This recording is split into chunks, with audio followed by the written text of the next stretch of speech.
Hi mga kaparm, another green day for Miss Market. Nalampasan niya na yung MA20 at mukhang susubukin niya bukas yung MA50 niya.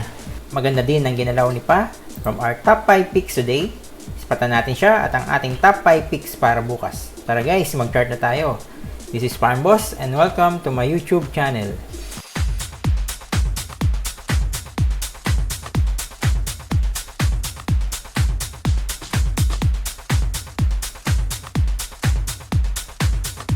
Hi traders! Welcome to our daily top 5 picks program. Disclaimer, guys, supportahan natin ang ating channel sa pamamagitan ng pag-subscribe. Pindutin nyo lang po yung subscribe button, pag-comment at pag-like ng ating video. Salamat po. Buying signals and stock screening. Gumawa tayo ng video dyan. Ito po yung itsura niya. And explain ko dyan yung ating buying signals at kung paano nilalagay yung mga na-screen nating stocks sa isang spreadsheet. Gainers. Meron tayong isa kanina, si Pa. Check natin yung chart ni Pa.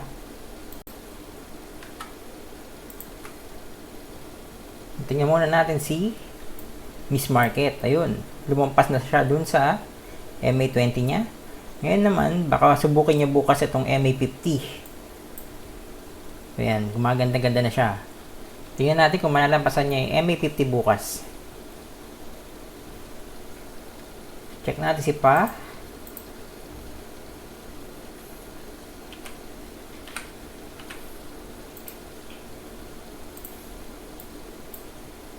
Ganda ni Pa. Ayan. So, breakout level natin dito sa ating Farm Boss Swing Box is 2.64. So, bibili tayo 2.65. Nag-breakout siya dyan. Gain niya kanina 13%. So, malakas si Pa kanina. Ito yung possible TP natin.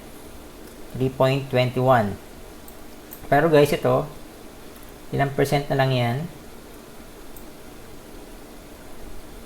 Option mo dito, pwede ka mag-TP or pwede natin gawing uling breakout level tong 3.21.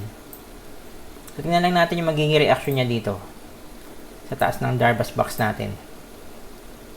Kung mag-consolidate siya ng konti, pwede ka na mag-take profit ng konti. Or, kung magbe-breakout siya, pwede ka magdagdag. So, depende na sa discard niyo yan, guys. Ito yung sabi natin, buy tayo after niya mag-breakout, 2.65. TP natin, ayun nga, 3.21. Ang cut loss natin kay Pa, check natin sa ating trade plan calculator.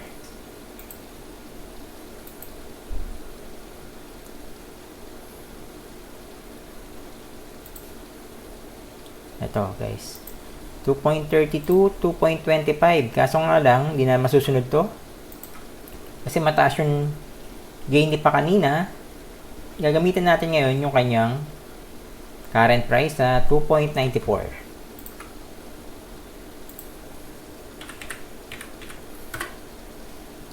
Cut loss niya or ang ating stop is 2.85.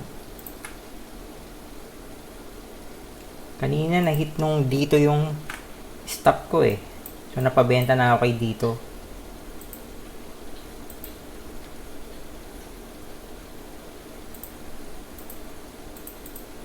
Pasok na lang uli pag ganon guys. Kunyari, may nakita kayong structure uli, pwede kayong pumasok uli doon.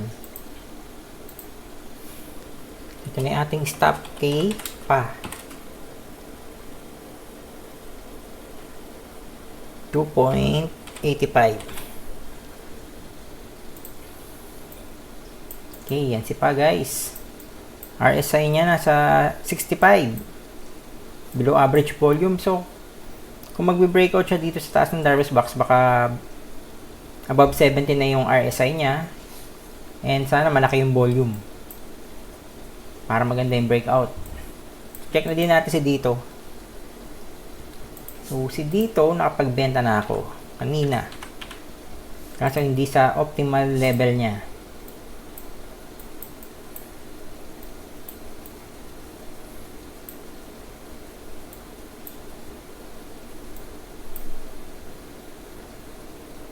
Yan, tumaas dito. Kala ko magdadire-diretso na to. Nag all time high. Tapos ito yung 4% niya, 6.61. Kaso hindi ko ito nasunod, guys. Sayang. Nakabenta na ako dito sa 16. So, ang ginagawa ko kasi minsan, ito malaking percent din pala to. Ginagawa ko kasi, minsan sa whole number ako naghihintay kasi doon malakas yung mga support or doon malakas yung mga resistance. So, dito, so malakas yung support niya kanina dito sa 16 eh. Kaso nga lang, nag-breakdown pa din doon, kaya nagbenta na ako. So, nakapagbenta ako dito 16, mga 23% gain yata. So, ito, si dito, so, ayoko itong volume niya. Tingnan natin, baka mag-consolidate to. Inaabangan natin dito sa taas ng Darvas box or sa 15, pwede din. Or pupunta ka sa hanap tayo ng mga MAs niya. Tapos titingnan natin kung dati paano siyang nag-consolidate. Kasi ilang beses na tumaas to si dito eh. Sa day chart pala muna. Tingnan natin paano siya nag-consolidate. So ito yung huling consolidation niya. Taas yung price. Titingnan natin to. Sumasakay siya sa MA20. Dito din, MA20. Kaso dito sa part na to, nag-kiss siya ng konti dun sa MA50. So, ayan. Titingnan natin yan. Tapos tingin tayo sa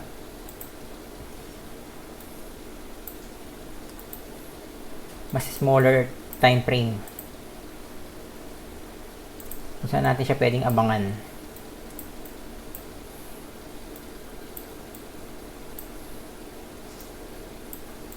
Sa 5 minutes chart,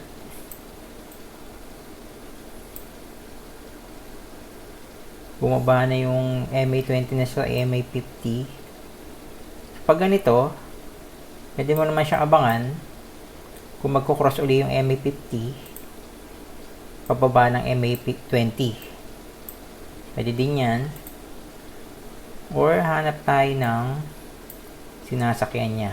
Try natin 15 minutes. Yun, sa 15 minutes meron na siyang sinasakyan.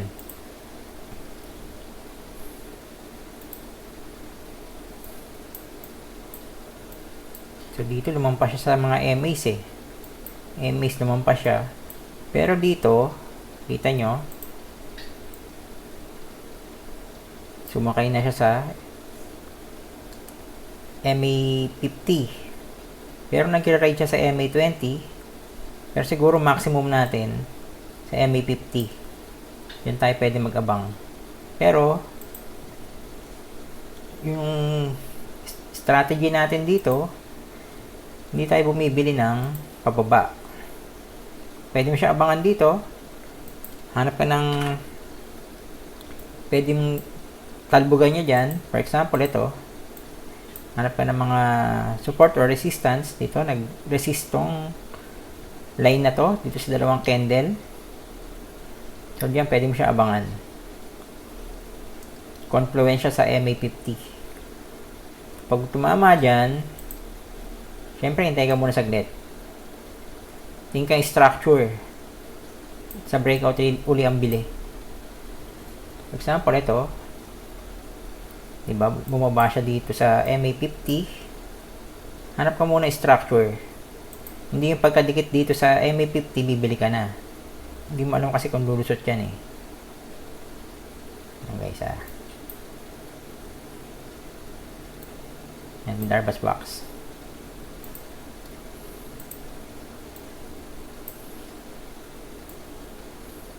Yan. Hanap ka ng structure na pwede niyang i-break. Tapos nung ka bibili. Ito kasi, tingnan mo dito. Kung nag-aabang ka sa MA50 dito, or kung nag-aabang sa MAs, may chance na lumusot eh. So, gawa ka lang na structure. Hanap ka na structure niya, or ng base, or sa atin, box. Hanap ka ng box niya, itong area na to, gawin mo siyang breakout level. Pag nag-breakout dyan, bili ka na. Ilang percent pa din naman yan.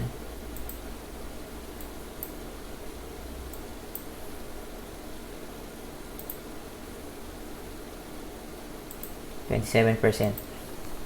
Okay.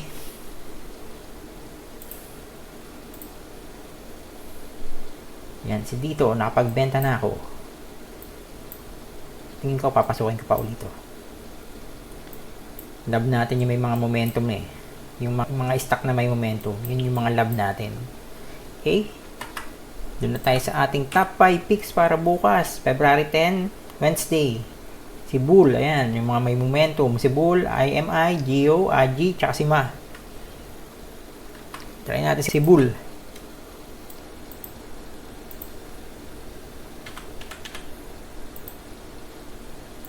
So, itong si Bull, all-time high din siya. Kaya gusto natin itong stock na to. Tingnan natin. Yan guys, siya yung pinakamataas.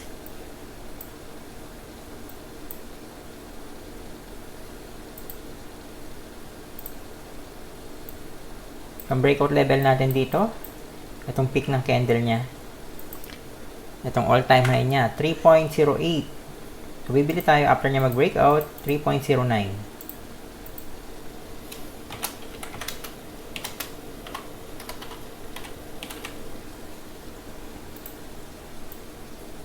Since all-time high na to si Bull, kuhain natin yung 10% para sa ating possible TP.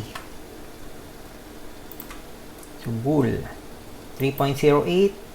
10% niya, 3.43. Ito yung possible TP natin.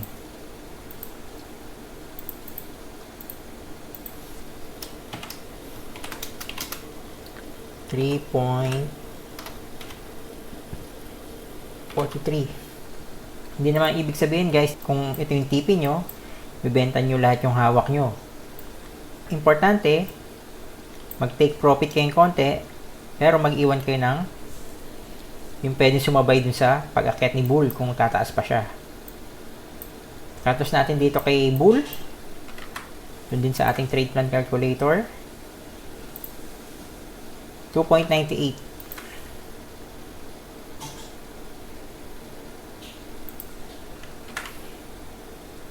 %4 cut loss.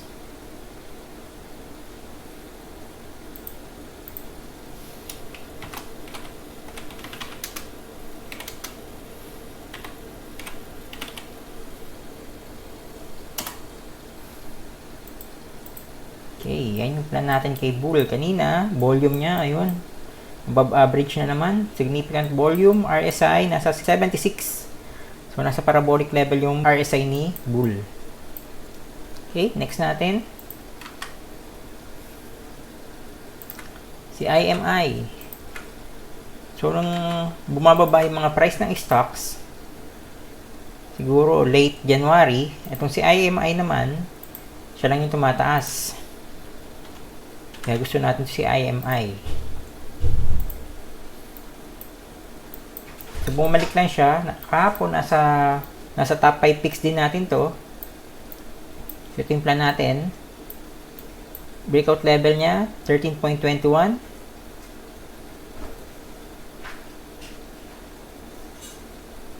$13.20 pala. Breakout level niya, bibili tayo, 13.22. Possible TP niya, 14.90.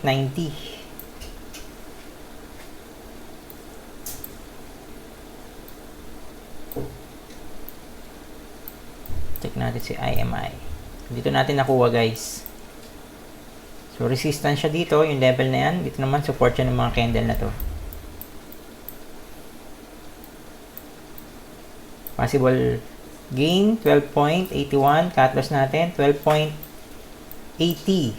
So, nakuha natin sa ating trade plan calculator. Kanina, below average yung volume niya.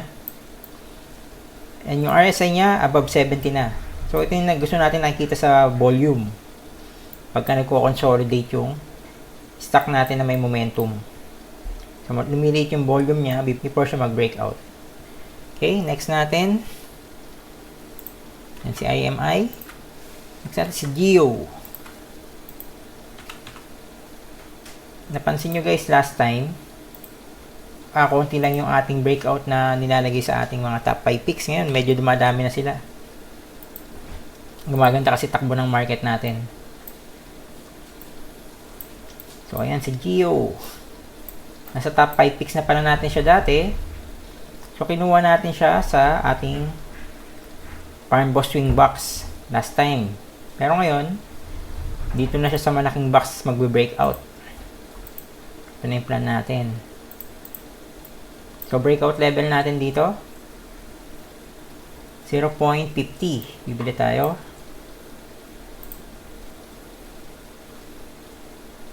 0.51.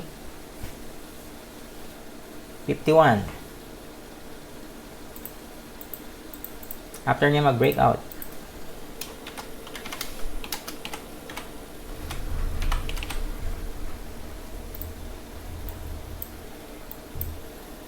Possible TP natin kay Geo. Hanap tayo dito sa kaliwa.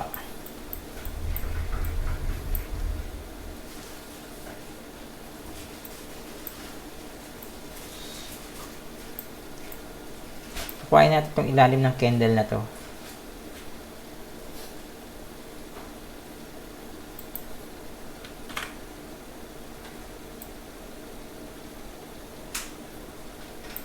Dito sa support ng mga candles na to. Diyan natin siya kuhain. Possible gain.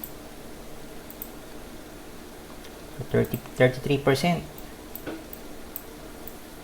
Yung possible gain natin.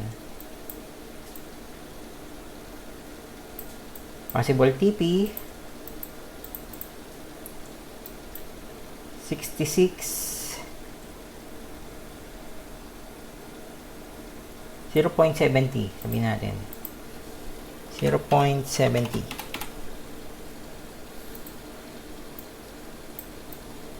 Cut loss natin dito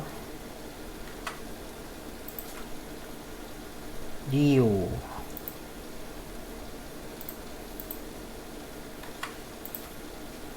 0.51 0.49 0.4950.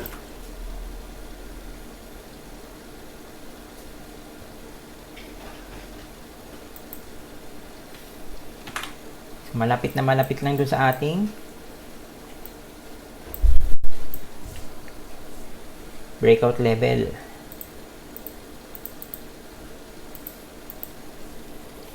% cut loss 0.4950. Tapos yung volume ni Geo kanina, ayun, above average. So medyo mataas yung volume niya. RSI niya nasa 68. So pag nag-breakout to, malamang above 70 na yung RSI niya. Kung mag-breakout siya bukas with volume, pasok sa criteria natin to. Pwede na tayo mag-full allocation ulit kasi maganda naman yung ginagalaw na din ni Miss Market. Okay, yan si Geo. Next natin, si Aji.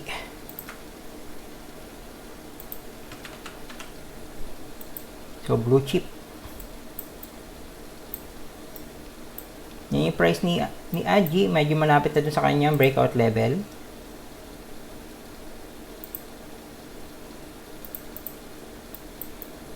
Kaso nga lang, nag-gap up siya eh.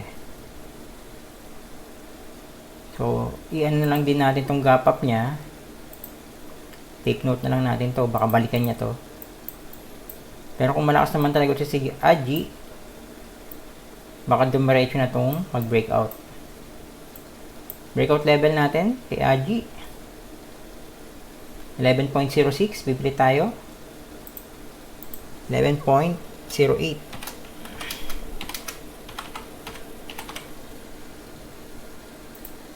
After niya mag-breakout, possible TP natin kay Aji. Kuhain natin tong fix dito. Kung madami naman siyang dinaanan, Possible gain 7%. Possible TP natin 11.91. Cut loss natin kay Aji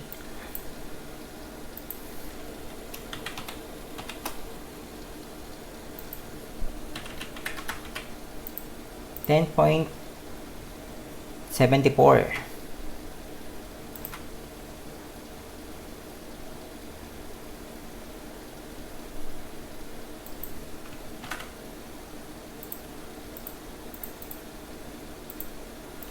% cut loss.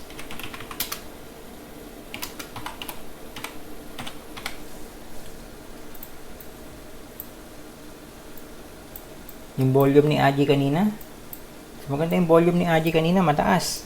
Above average, RSI niya nasa 65. Tingnan natin kung makukuha ni Aji yung criteria natin bukas pag nag-breakout siya. And then, last natin, si Ma. So, ito si Ma naman, swing trade naman to.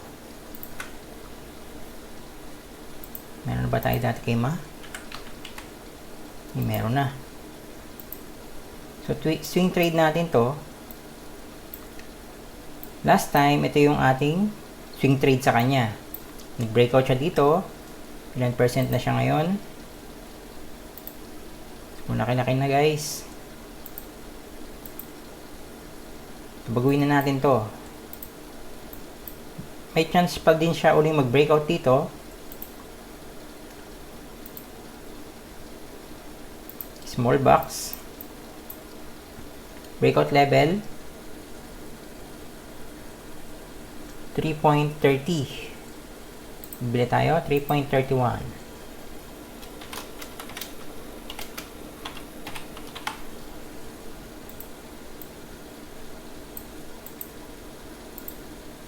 So, ang category pa din natin dito kay swing trade pa din kasi meron pa din siyang big box. So, nag-swing na siya dito. And, sana mag-swing din siya dito sa box na to. So, nagbaba siya dito. Swing high. Sana mag-breakout siya dito sa ating swing box. Possible gain pa naman dyan. Pag ang ginawa nating TP area is yung taas ng big box. 17%. Possible TP natin.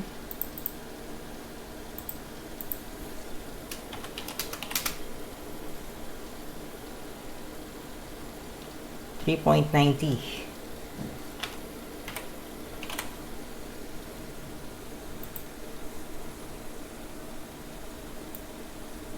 So, ang cut loss natin kay Ma, bibili tayong 3.31.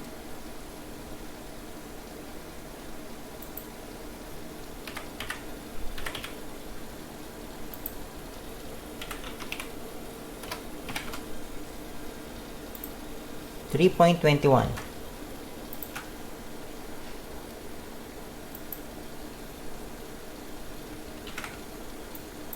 4% cut loss.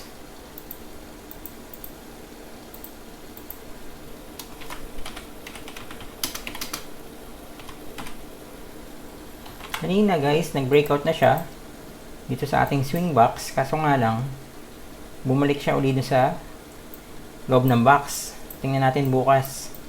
Volume niya below average. RSI niya naman nasa 62 na.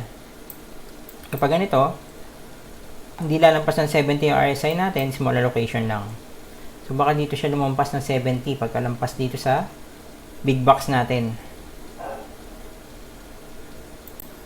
Okay, yan yung ating plan kay Ma.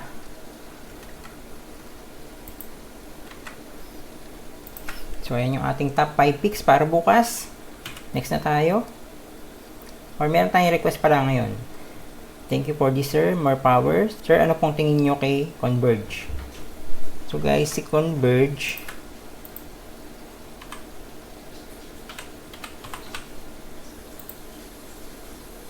itong mga nagpaparabolic na stock, itong mga nag-all-time high na stock, hindi natin tinatanggal ito sa ating mga watch list.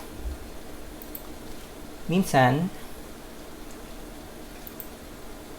for study purposes, kagaya nito ni Converge, tinitingnan ko lang kung ano yung magiging reaction niya. Na-hit niya yung all-time high kasi hindi ko siya iti-trade. Kasi ang problema dito, mabagal yung galaw niya. Ito yung pinakamalaking galaw niya nung last time, 5%. Ito, 5%. So, medyo mabagal siya. Pinagmamasdan ko lang siya. Medyo malaki kasi yung market cap niya. Kaya mabagal yung galaw. Mahirap paangatin. Pero kung nakuha mo naman siya dito sa breakout dito, so tinignan natin siya dito eh. Sa all-time high niya, kung nakuha mo siya dito, may ilang percent ka na. Sa peak, 13%. So not bad na din. Kaso nga lang, ilang araw niya kinuha yan. So 4 days niya kinuha yan. So let's say Converge, hindi ko siya tinitrade kasi yun nga, medyo mahirap pagalawin. Pero, itong mga all-time high na stocks, hindi yan nawawala sa ating mga isip or sa ating mga watch list. Gaya ni Bull, all-time high. So, ito yung mga lab natin, yung mga momentum stocks na nag-go all-time high. Si Bull, si Dito nag-all-time high na kanina, kaso nga lang bumalik uli. Pero hindi natin siya tatanggalin sa ating watch list. Saka siya yung palaging binabantayan natin. So itong mga all-time highs binabantayan natin. Yung pa ba? DMW. DWC pala.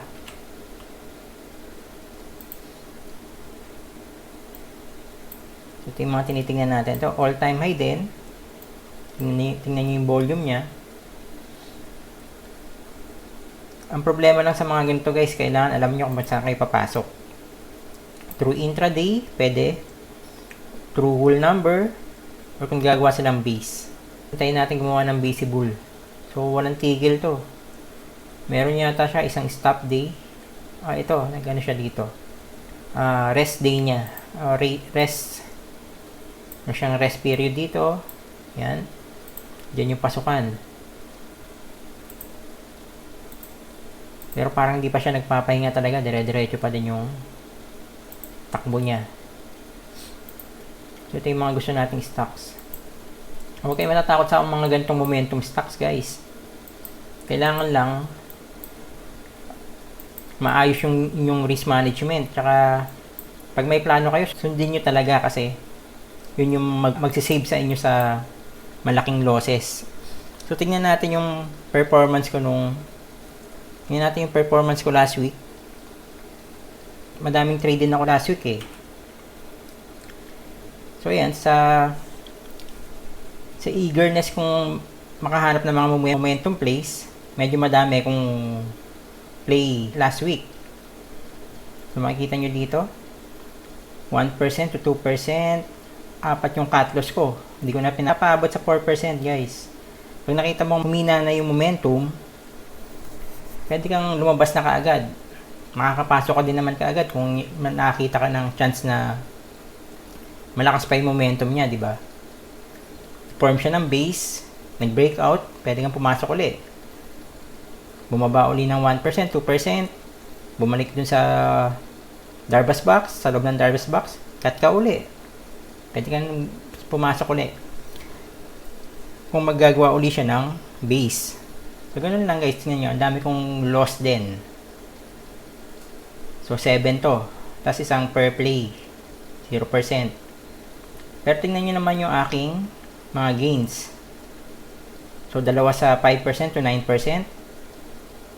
10% to 15%, isa. 16% to 19%. So, na-offset niya tong mga loss na to kahit madami, di ba guys? Kung malalaki naman yung wins mo dito.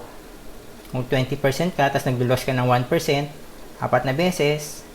Kunyari, ito na nga lang, 5%, tapos nag-loss ka ng 1%, apat na beses. Nababawi mo na siya kagad. Ang kagandahan pa nito, nakakasakay ka sa mga momentum stocks. Ito, tatlo yung nasakyan ko last week. This week, nakailan na ba ako? Hindi ko alam, mga sa 2 araw, nagbenta ako kahapon, puro losses din ako. Tapos meron akong maliliit na gain kanina, dalawa. Kasi dito binenta ko na 23%. So check natin si dito.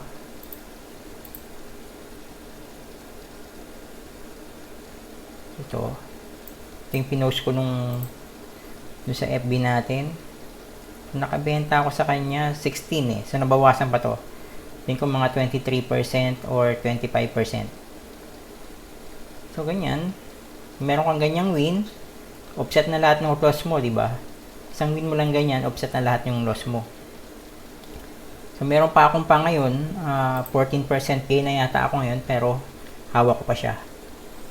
So yun, nag-cut loss ako kay Bull yata kahapon, tsaka kay Ma. Kasi hinahabol ko nga yung momentum nila. Kasi hindi ko pa matimingan. Tingnan natin bukas, baka matimingan ko si Ma or si Bull. Okay? Yun, wag tayong matakot sa momentum. Kailangan lang in place yung ating risk management. So, dito na tayo sa quote. You have to increase your knowledge first if you want to increase your income. So, yun guys, aral-aral lang. Yung gains natin, hindi siya darating kaagad. Kailangan talaga natin dito experience.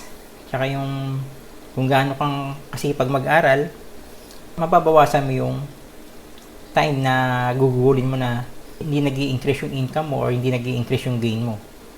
So yan guys, aral-aral lang. And then huwag tayong matakot sumubok sa mga momentum. Yun yung mga love natin na mga stocks, yung mga nag-momentum. Kasi napapansin ko minsan sa atin, dun sa mga comments, madami kong nakikita, puro safe na mga stocks yung mga comment. Tatanong, mga bottom picking, ano pa ba? Swing, ayun. Okay lang yung swing kasi yung system ko doon, uptrend pa naman yung kinukuha ko. Hindi ako nagsiswing ng pababa yung trend niya. So, okay pa yung swing. Pero, pinakagusto natin talaga yung mga momentum stocks. Pag nakuha nyo yun, nabasa nyo na yung mga momentum stocks, ang galing na kayong bumasa nun, para na kayong nag-withdraw sa ATM yan. Okay guys, yan, sana may mga napulot kayong kaalaman today. Salamat sa panonood. Please subscribe to our channel, like and comment. Pakipindot na din yung bell sa ilalim para ma-notify kayo pag may bago akong video na inilabas. Supportan po natin ang ating channel. Good luck sa atin bukas and God bless.